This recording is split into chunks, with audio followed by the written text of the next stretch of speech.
Hi, everyone. Welcome to our panel, Voices from Human Rights Student.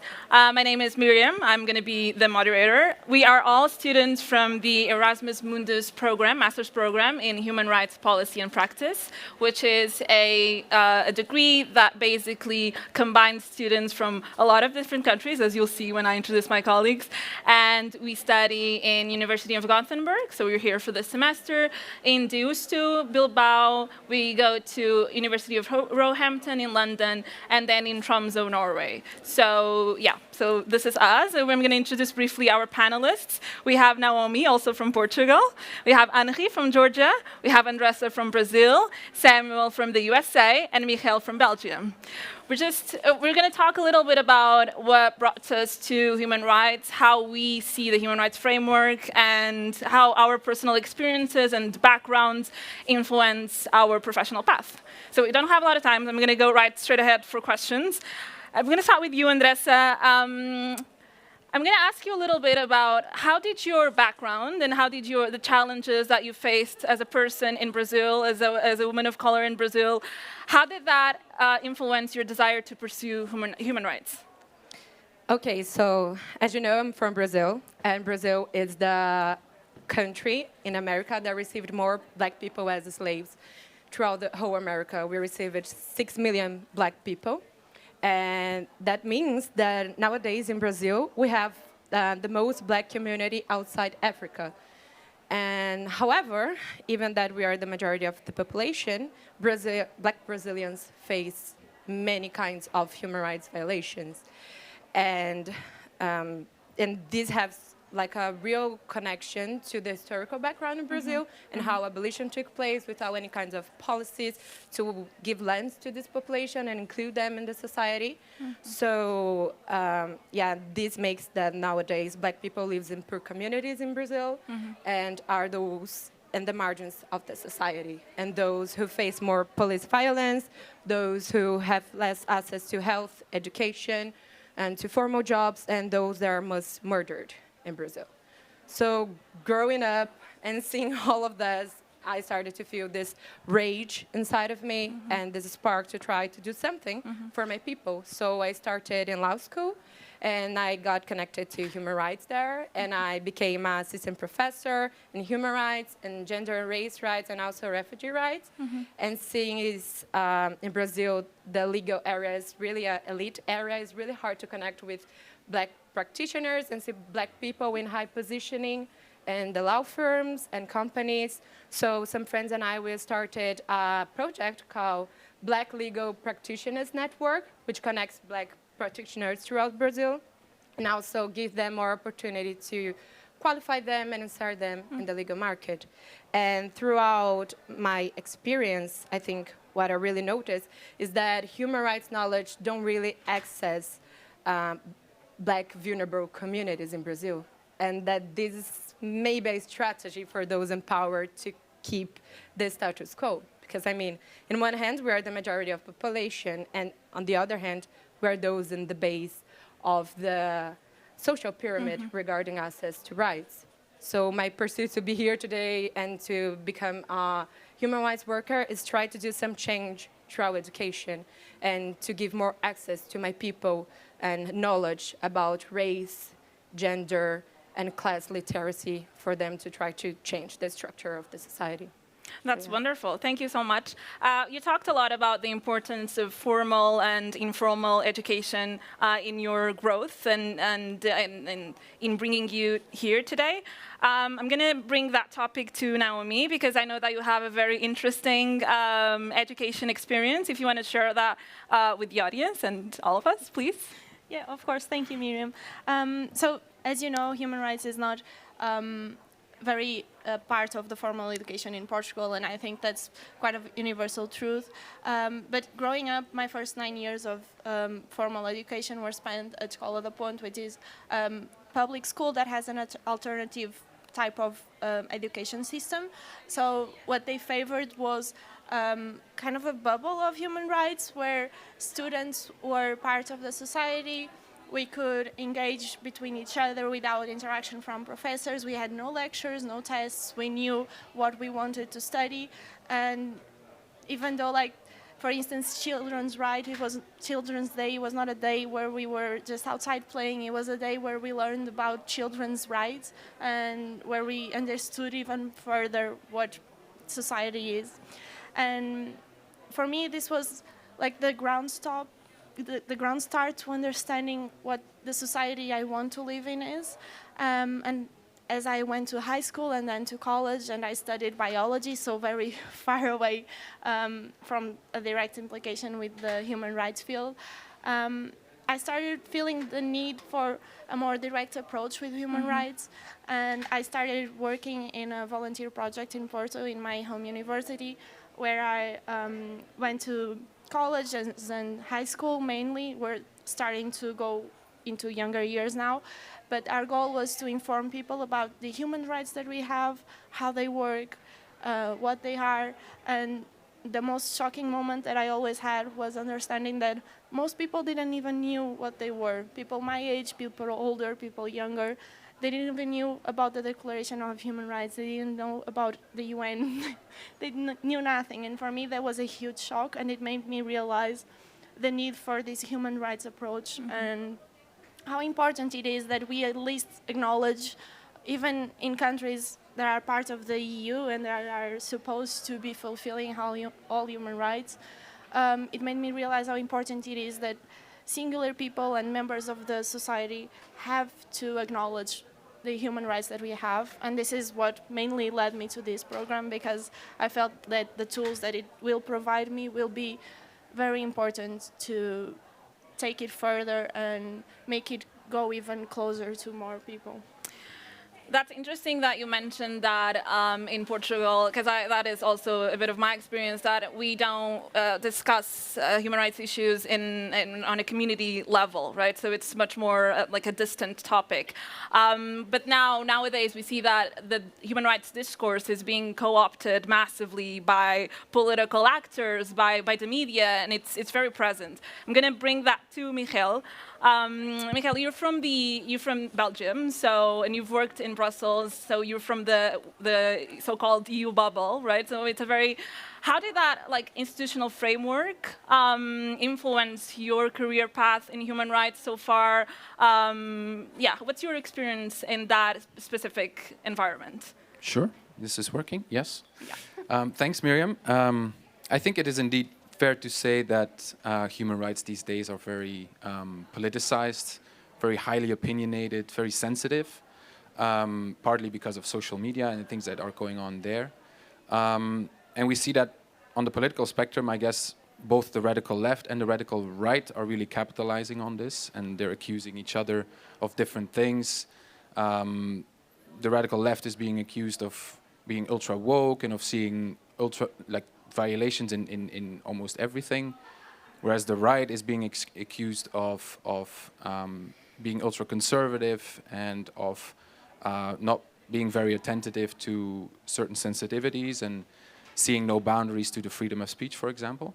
And I think that all of that sort of contributes to the human rights becoming more of an empty box, and that is very unfortunate. And I think that, studying human rights from an interdisciplinary perspective is very useful to sort of find a counterbalance for that. And human rights is not a standalone subject, as we've already seen. There's even a link with biology. There's a anthropological perspective, philosophical perspective, even links with the economy. So it's more than just politics and law. And I think that's what also spoke to me in this program. And I think that to bring it back to your point, coming from a political science background and an EU studies background, and being Belgian, having the EU institutions so close to home, it also made me wonder if the European Union is the best placed political level or the best placed political forum to push for a certain human rights agenda, yes or no? It's a legit question that I have, taking into account the 27 different member states, different languages, different contexts. So it's relevant, I think, to explore if human rights are or should be universal, or if there should be more culturally relative approached, I guess. That's great. We could talk about this for hours. I know that we all would like to, but we can't. So I'm gonna try to bring an optimistic twist to the panel, and I wanted to talk to Sam and Henri later on about this. Sam, what are some alternatives to these mainstream pathways in implementing the human rights framework that you found in your personal and professional life?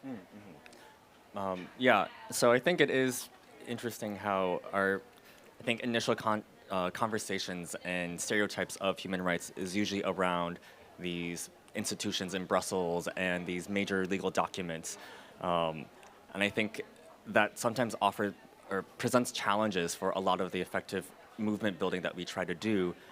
In my former work, I worked in international LGBTQ human rights advocacy based in the US for an American NGO based in Washington, D.C., which I think is important context because a lot of times in our engagement with advocates in other countries, we oftentimes had to approach it discreetly or in a clandestine nature because oftentimes the American presence in these countries is exploited by the oppressive regimes there, as in a narrative of the US presence is a furthering of colonial forces, of a Western invasion, and I think an overarching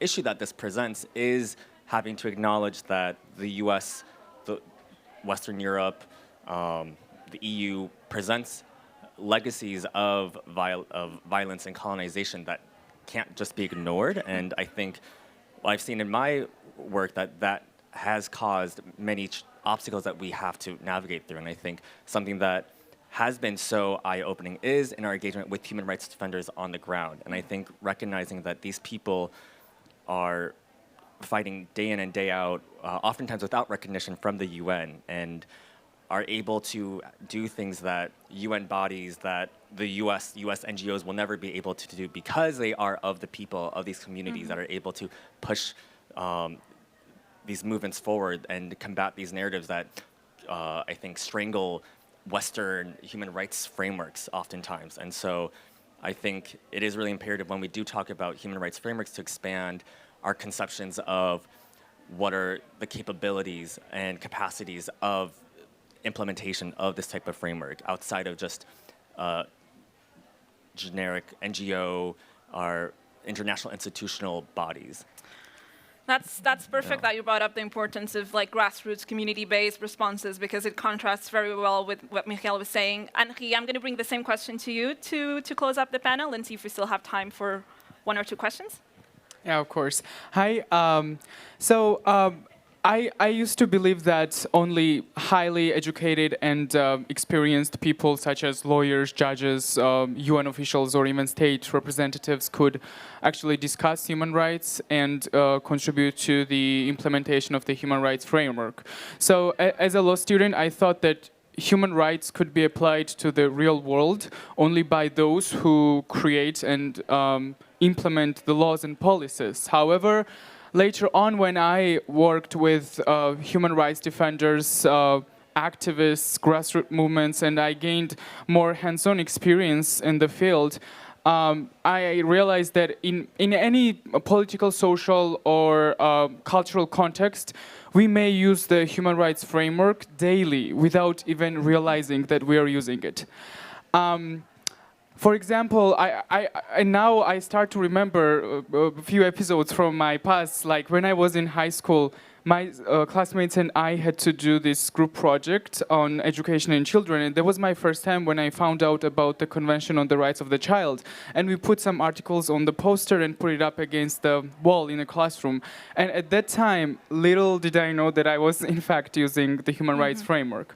Or I can give you an easier example, like when you see the news about domestic violence or how people are treated in refugee camps and you write a Facebook post expressing your concerns and criticism, you are in fact using the human rights framework, even though you might think that it's just your personal social media post expressing your views. So my point here is that there are countless ways to use the human rights framework and human rights education, such as our program in human rights policy and practice, helps us rethink, shape, and further enhance our background knowledge and experiences, so that we are so that we can more like proactively and cautiously implement the human rights framework in order to enact the change that we would like to achieve. And the fact that we use the human rights framework without even realizing it, I think, means that human rights have become integral part to us. That you may, well, I think you will agree that our everyday life is full of struggles, and I think human rights framework is just like a natural response or natural human instinct that us humans have developed when we face injustices. So, yeah, I think it brings people together, and we are perfect examples of it. I think that's a wonderful final message. I believe I think it was Angela Davis that said that she's no longer accepting the things that she can change. She's changing the things that she can accept. I think that's a good motto for our future careers. I didn't see a sign up, so I think we have a few minutes for maybe one question or two questions, or maybe let's start with one. If anybody has a question, please, for any of our panelists, anything. No? I can ask one, but I don't want to. It's only if nobody else wants to. No? I can ask one. I'm not going to say to who of you. I'm just going to whoever wants to speak. How does the current we're living in a very difficult year and a very difficult time generally. How does the context, the current political, social context, influence your projections for your future as human rights professionals after the degree? Does anybody want to talk about that? Yeah. Yeah. In Brazil, we just got elections. That's a good, a sign of hope. So Lula got elected, and he's from a left-wing party in Brazil. And before that, we had Bolsonaro, that's from extreme right-wing, and did a lot of violations of human rights throughout his mandate. So I think it's really interesting to see that is a trend worldwide, to have left-wing politicians in the head of the countries, and then to have a trend to right-wing politicians into the head of country. So I think it's a movement that we need to understand that it's going to happen, because populations change, minds change, and we are in a constant change, and we need to understand how to communicate with people with different minds than ours, different perspectives. And I think that's a real challenge for our generation, because those are always trying to make our points and trying to do social media movements. But we need to understand and how to communicate and how to approach people there from a different political perspective than ours. So I think for me, these political changes and all this context that we are living in is something that I need to explore more in myself, how to reach these different speeches and how to reach these different perspectives, and to try to cope all humanity into the best interest for humanity. So I think that's our biggest challenge. Yeah, for sure. I think that all of us have felt that hope is not an emotion that we feel, but something that we have to consciously work on and try to keep, because it's also very important and convincing instrument to be in this field. So, I mean, I guess Brazil is a sign of hope now. I hope Europe will follow. It doesn't seem so as of now, but, things change. Does anybody else want to speak on that? I think we have a little, I'm not sure. Yeah, we have a little time. Yeah? I think it's also important to think about what we see as indicators and metrics of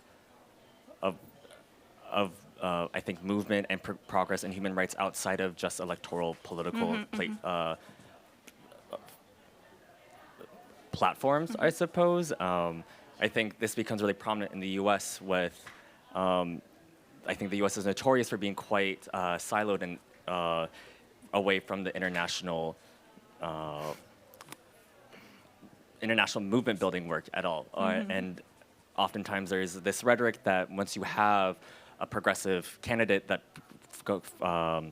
rises to power, that it means that most issues then have been met. I think oftentimes the biggest example is that, with Barack Obama that became president in 2008, that meant racism was over in the United States. Clearly was not. Incarceration rates went up under his administration, and another example in the international realm, under Obama, was the most amount of drone strikes the U.S. has ever implemented in its history. And so I think it's also important to recognize, despite what we might say of like what political affiliations leaders of states are currently empowered, that we always have, if we are committed to the struggle, if we're committed to this movement work of human rights, that there's always going to be voices that are not being heard within the bureaucracy of state politics, which is just inherent. It's not, I think, it's something to recognize as a realistic character of electoral political dynamics. And I think that there's always going to be room for growth that we can push, I think. Yeah, that's also another wonderful last message.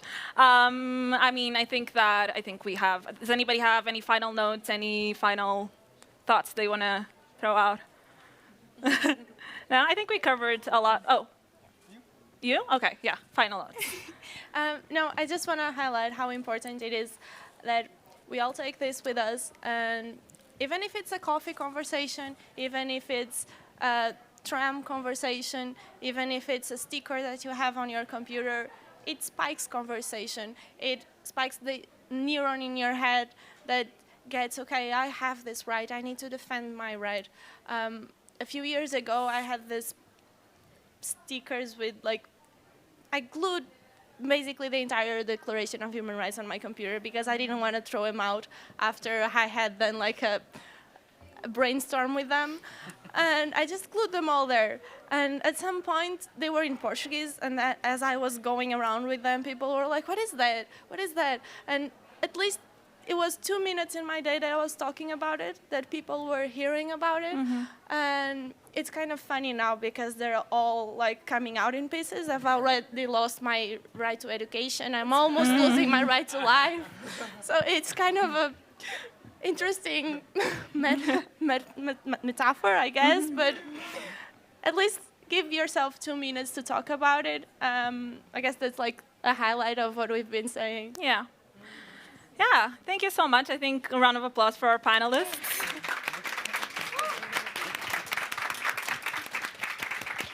Applause for our moderator. Thank you. Thank you.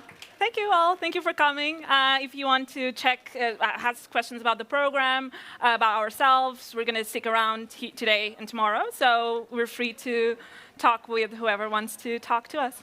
Yes, we have a booth of University of Gothenburg upstairs, so feel free to reach to us. Yeah. Thank you. Yeah, I think that's it.